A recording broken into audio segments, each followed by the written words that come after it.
Good morning, everybody. Good morning, Jason. Morning, Eric. How you doing today? Everybody? Great. How are you? I'm excited again because You're always excited, buddy. I know I get pumped up about this stuff because when we talk about social media and we talk about Instagram and Facebook, I just get over the moon excited because of the opportunity it creates for small business owners who start to use it consistently and how much of an asset it can become for their small business. So, Jason, last week we talked about the idea of, you hear me preach, the idea of building digital relationships on Instagram and Facebook, right? Digital relationship and social media, to recap, is someone who is following you and over a period of time and begins to know, like, and trust you to the point where they eventually contact you to transact with you. Right. Right? So they're following what you do over a period of time. They get to know you. They decide if they like you. And if they like you, then they can begin to trust you. And if that happens, you have a digital relationship, whether you know it or not. You know, I could be following you on your Instagram or Facebook page for 2 years, and you don't even know I exist until the day I call you and say, "Hey, Jason, you're a heck of an SEO guru, search engine optimization guru. And I've been watching your stuff on Facebook Live, and I need some of that service, and you're the person I want to provide it." Right. Right? That digital relationship starts with someone watching and then transacting later on. Okay? So this can have a massive impact on your social media or on your small business. And right now, not many people get it right. So we talked about that concept and that strategy, building digital relationships, know, like, trust. I wanted today break down an area of Instagram specifically, because the way we work it for MaxSlider and oftentimes Mavidia is we post to Instagram first, and then Instagram feeds our Facebook page. Right. Meaning I can set up one post on Instagram.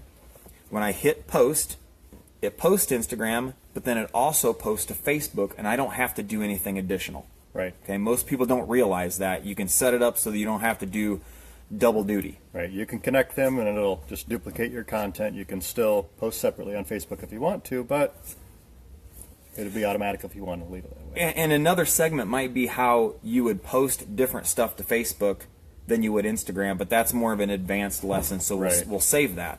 But I wanted to go through kind of the strategy of how you post on Instagram, like literally, and try to show you my screen and some things that you might see. I'm not sure how I'm going to do this to get it to zoom in, but it's not going to zoom in anyway, or not zoom in, but clear it up. So I'll try to do the best I can, and try to go slow. But let's say, Jason, you're a small business owner, and you're getting ready to post something. You want to post a picture of a product that you have. Okay. Right? And so you go take a picture of that. You're on Instagram, right? And you go take a picture of that, and you go to post on Instagram. Okay. Okay?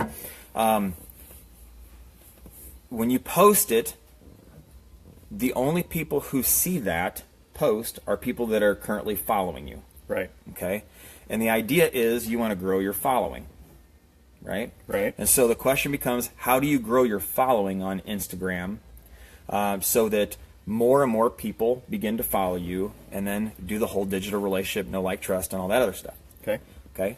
So let's say I've just taken a picture, and I've taken a picture of a Bronco. Okay, go figure. We're a Bronco shop, so take a picture of a Bronco, and I go to tag it. Or I go and I take the picture, and let's say it is... so I've got the post screen here, if you can see it, and I'm going to select a picture of a Bronco, this orange one that I have, right? And so I click, I size it, and I click next, and I dial in some graphical things, and I'm here at the post screen, all right? And in the description, I write, this particular Bronco, this orange one, is headed to MaxSlider today, and it's going to be for sale. Okay. Okay, so I'm going to post sneak peek. My wife's texting me. Sneak peek, this orange Bronco is headed to Max Lighter. Call me for details, right? So let's say I've just written all that stuff in, okay? And I've got the description filled out, and I'm getting ready to post. Many people miss the opportunity to tag it so that more and more people see it that aren't currently following you. So let me pause you real quick. Can you Sure. explain really quick? I'll try. So tagging it or adding a hashtag, how do they see that? How does that get more Okay. exposure Yeah, great point. for the people who don't already follow your page? Okay, so, and again, it's hard to show you on this, but people on Instagram sometimes subscribe to specific hashtags. Okay, so one of the hashtags related to the Bronco business is hashtag early Bronco. Okay, so people that don't know Max Lighter might be following that hashtag early Broncos. On top of that, in their feed, when they go to the search utility, so there's a little, in Instagram, there's a little magnifying glass, and if you click that magnifying glass, that's the search area, and you can search for tags. Okay? So if I was John Q. Consumer, and I liked Broncos, I might go to Instagram in an effort to find people to follow who post pictures of Broncos. I might search for the hashtag early Bronco, and then walk through the different posts using that hashtag, find out some of the bigger shops that might be producing those, and follow them at that point. So all of the posts or pictures that you had tagged with a specific hashtag would be in that feed of images in that search. Yep. So that they could potentially see you, check out your stuff, and follow you. Exactly. Okay. And so, again, great point. So when you search for a hashtag on Instagram as a consumer, and you go look for hashtag early Bronco, you're going to see all these posts that are listed for early Bronco. So actually, I'm going to try to show you that and show you what I'm talking about. So down here is a little magnifying glass. If I click on that, it brings up this screen, and Instagram puts things in this search area that relate to stuff that you look at on Instagram or are associated with. If I go up here to the search, we're having a... Hope you're with us. So lots of storms here in Illinois, and it's kind of wreaking havoc on our Wi-Fi signal. So bear with us. But I'm here at the search screen on Instagram. I've clicked the little magnifying glass, and I've gone up to tags. Okay? I don't know if you can see that. I can search for, up here, tags. So if I search for the hashtag early Bronco, I'll see that early Bronco has about 40,000 posts. If I click on that, I see all of the posts that use hashtag early Bronco. And you'll notice, if you look at that tag, there's a whole bunch of our pictures in there, right? So what I'm trying to do is I'm trying to tap into the people that are searching, that are looking for something to follow on Instagram, and I'm trying to put our stuff out there so that they see it, and then they come to our page and connect. Okay, so quick question. So if somebody out there with a different type of business wanted to start doing this, how would they know what hashtags to even write? Great question. So what I always do is, again, that search area, I'm going to back up. This search magnifying glass brings up this screen, and there's a search box up here. I will search for something related to that topic. So I might type in Bronco, because overall that's the general theme, right, the purpose. And when I type up Bronco, I'll see all these hashtags that are also, that show how many posts there are on that topic and the variations of that have used that hashtag. So on that I see hashtag Bronco Pride, hashtag Bronco Game. Now some of these kind of relate to the Denver Broncos, but I look through and I see, oh, there's early Bronco. Okay. Well, that's interesting. What we post are early Broncos. So and I see that there are a bunch of posts related to that. A higher number would be better. A higher number would be better. Although sometimes you don't want to compete with the highest numbers because Right. you could be just competing with a whole bunch of other people. So you got to find the hashtags. It's kind of like keywords in the Right. search engine world. You got to find the keywords that relate best to your topic, your business, and then use them. Okay. Same thing here. These are in essence keywords. Hashtags are keywords, I guess Right. is the good way. So you're putting the post together, and I've found hashtag early Bronco is something I want to use, Okay. and I put that.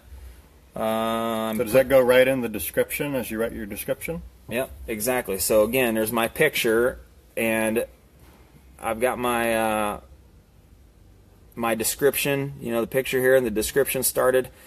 I'm going to add my hashtags underneath it, and I'm going to put hashtag early Bronco, if I could spell. And I'm shown as I start to type early Bronco, a little box pops up that says 41,000 posts have used this, and so I add that. Well, I've got one hashtag there. Let's see if I can show it to you. All right, hashtag early Bronco. I recommend you use up to 5 hashtags. Okay, so based on the post, you would decide which hashtags are most relevant. Okay. Now, through my research, I know that hashtag early Bronco, hashtag vintage Bronco, hashtag Ford Bronco, hashtag classic Bronco, They're all relevant to exactly what you do. all of them are Right. relevant. So I use those, and I usually add, I add 5 to. Okay, we're back. Gee whiz. The storms in Illinois are brutal. The wind is crazy. But I recommend using 5 to 7 hashtags, and you post it right there in the body of the post. A few weeks ago, it was the strategy to post. You write a description, post the picture, and then add the hashtags In the comment. in a comment. I think Instagram's getting away from that based on some of the research I've done lately, and so now you add the hashtags in the post. Okay. That's how we've always done it, and it's always been very good to us. So real quick, do you mix up your hashtags? So, even though they're all about Broncos, do you still mix it up even though it's similar? Great Or do you question. keep them the same? We're going to try to wrap this up pretty quickly. There's a lot to talk about in regards to hashtags, but the storm is rolling in, and it's giving us a really hard time. So, Jason asked, do you use the same hashtags or do you change them? We used to use the same hashtags. Now Instagram, based on the latest research I've done, Instagram is starting to look at when you tag it the same way every time, they start to think you might be a spammer. Right.